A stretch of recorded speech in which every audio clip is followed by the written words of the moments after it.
दादा, एक प्रश्न विचारावा वाटतोय. मी स्वामींची भक्ती करते खरी, पण ती मुख्यतः संकट टळावीत म्हणून. मग ही भक्ती स्वार्थी नाही का? कधी कधी मन खूपच अपराधी वाटतं. ताई, अगदी मनातली भावना बोललीस हा.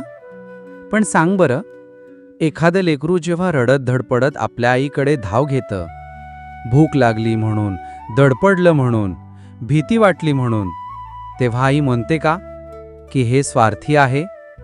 नाही ना, उलट ती त्याला घट्ट मिठीत घेते. बरोबर. स्वामीही आपल्याला तसंच जवळ घेतात. आपण संकटात असताना त्यांच्या चरणी शरण जातो तेव्हा ते म्हणतात की अरे, संकट आलं म्हणून का होईना, माझ्या लेकराला तरी माझी आठवण झाली. म्हणजे संकट येणं ही सुद्धा त्यांची कृपा. हो ताई, संकट ही निमित्त असतात, आपल्याला त्यांच्या दिशेने वळवणारी. जर भक्ती केवळ त्रासातून सुटका मिळवण्यासाठी केली गेली आणि संकट गेल्यावर विसरून गेलो तर ती भक्ती स्वार्थी वाटेल.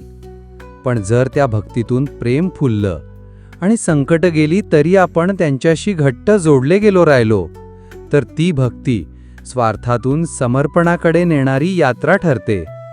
खरंच दाबा, स्वामींनी संकट पाठवलं म्हणून त्यांच्याकडे वळले, म्हणजेच ते माझं खरं भाग्य आहे.